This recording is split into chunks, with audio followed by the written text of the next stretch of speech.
Good evening. This is a foreigner in the Philippines. Well, I don't usually get into poems, but I did see something on success, so I thought I'd share that with you.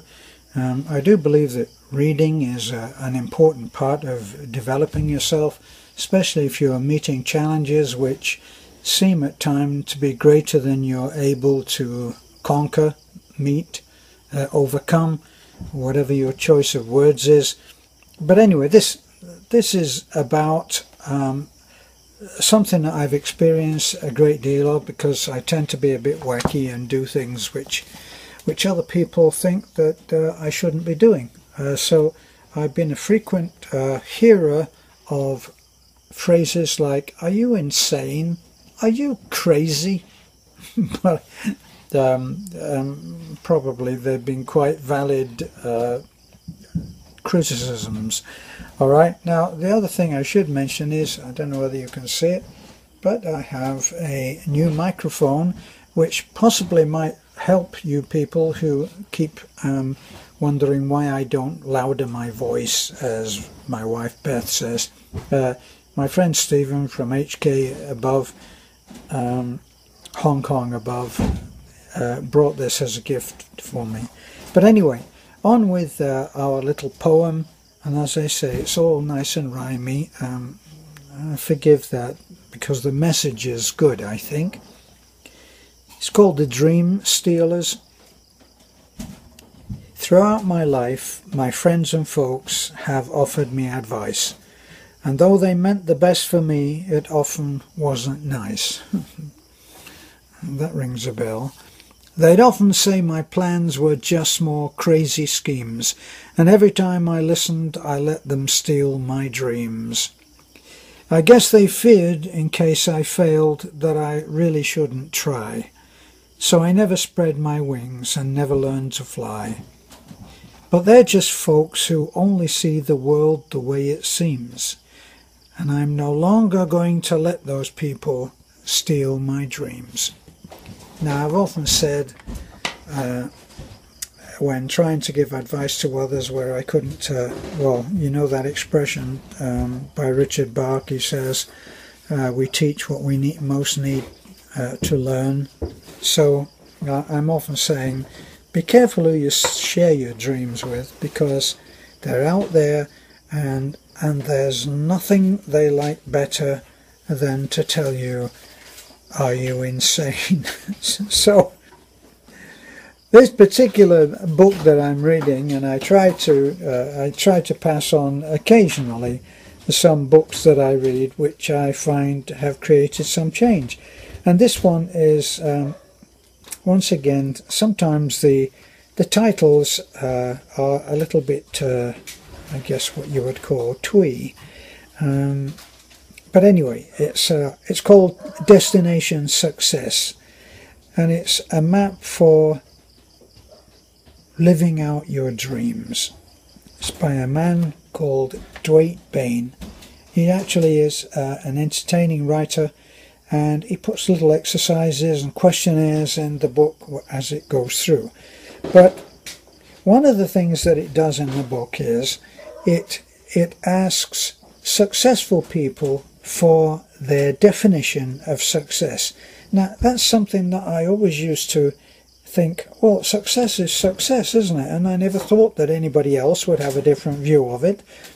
But in fact, there are many ways to view success, and sometimes when we are having the least validation for what we do, we are actually being the most successful that we've ever been. Now, other books that I've read on iconic behavior has led me to believe that the more original that you are, the more original that your ideas are, the more they're going to upset people. And so, you know, if you suddenly march in on the family one day and say that you've enrolled in astronaut school, well, don't be surprised if they all go, "Are you insane?" It's just the way that I think some people think that they are protecting those they love. Of course, they're not protecting anybody.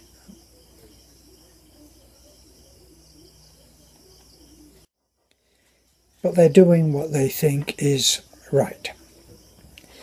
So, watch who you tell what to. And it's an ironic seeming contradiction, but the more that I learn about communication, the more I actually feel inclined to talk. Whereas you would actually think that it would be the opposite, wouldn't you? As you learn more about communication, you would want to communicate.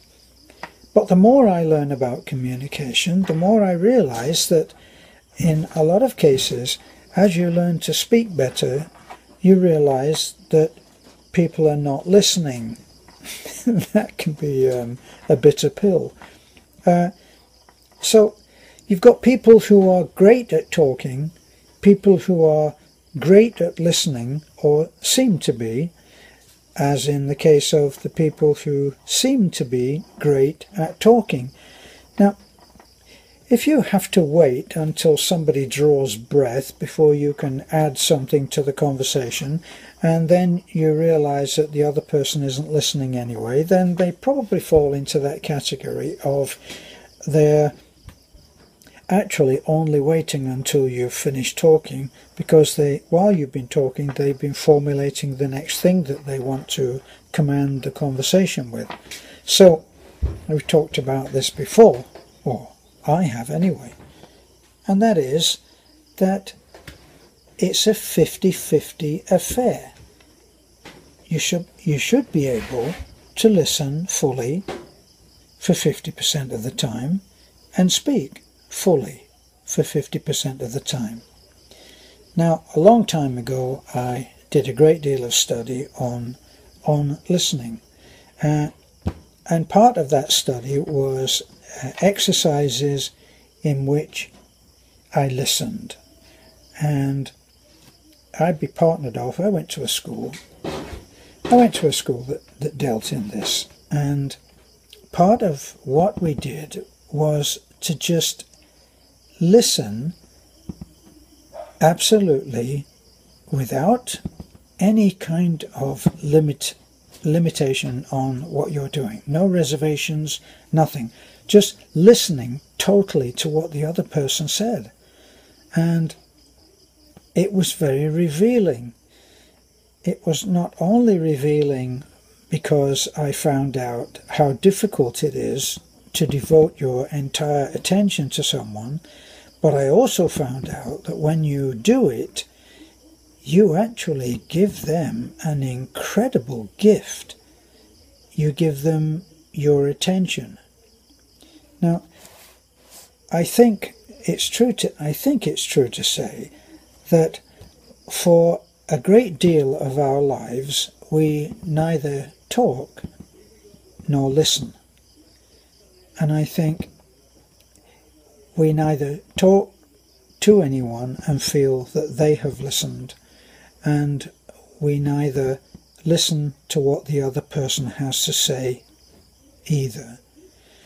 And so many, many hours, hundreds of hours in fact, I studied listening.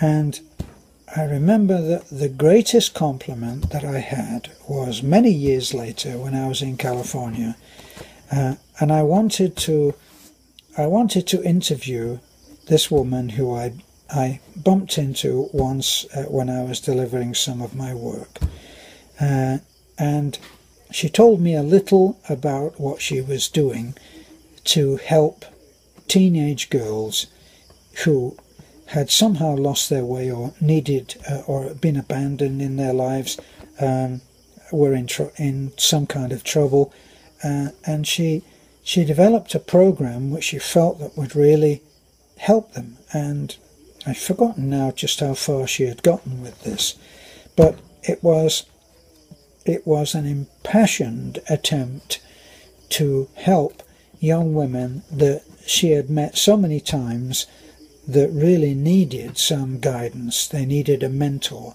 but more than just a mentor, they needed a way in which they could be helped to gain control of their own lives. got mosquitoes around tonight.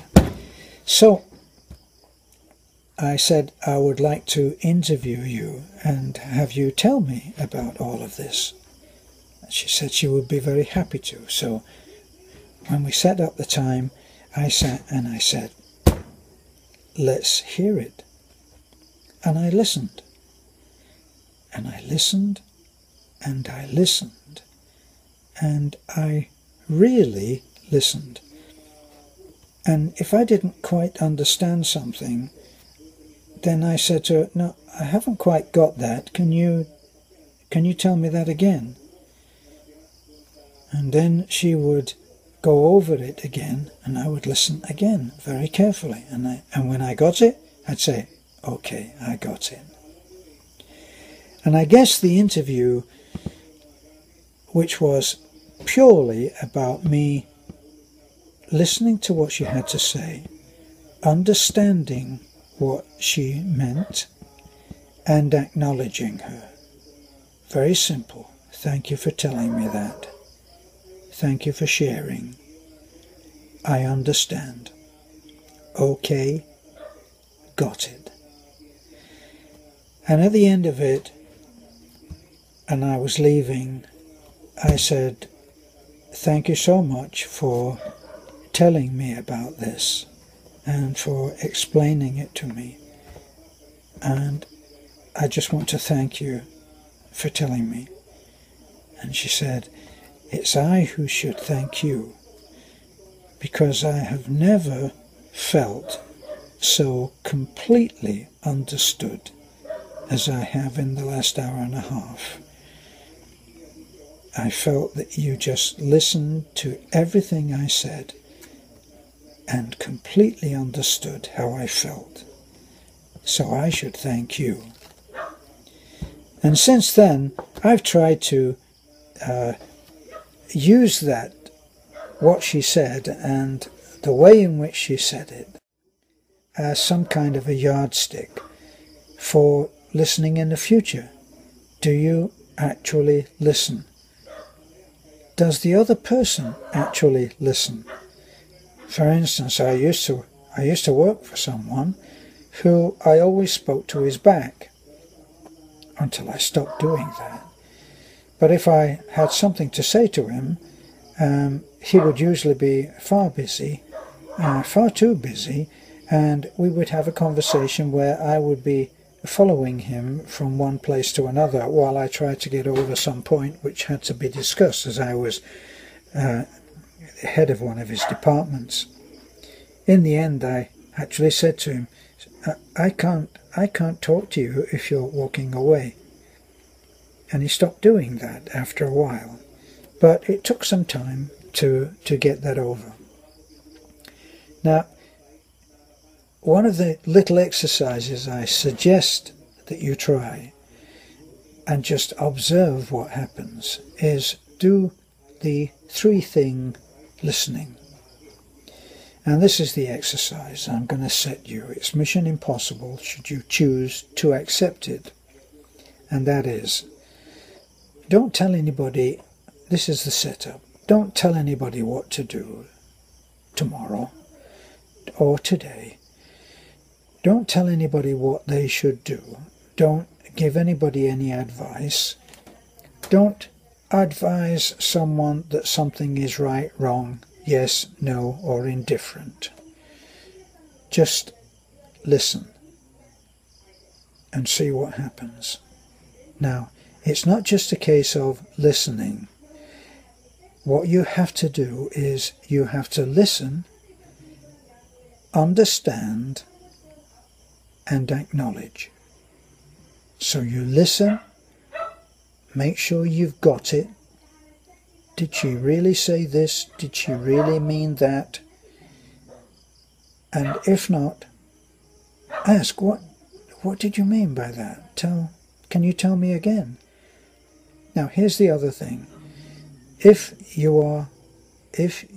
And people are very, very, once you've set this up, people are very aware of whether you've drifted off. So if you do drift off, and the person says, I don't think you really got that. You didn't, I don't feel that you understood that.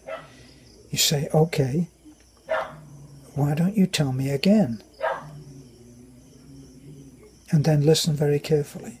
And then at the end of it say, okay, I think I understand that now. Do you feel that I've got it? And if they say no, say, then give it to me again. Here I am, and I'm listening. Let me have it again. Until you feel that I've understood. And then listen. Understand and acknowledge.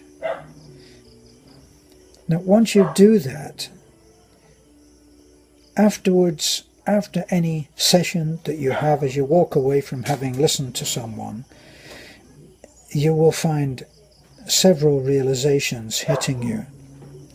You'll find that people don't expect to be listened to.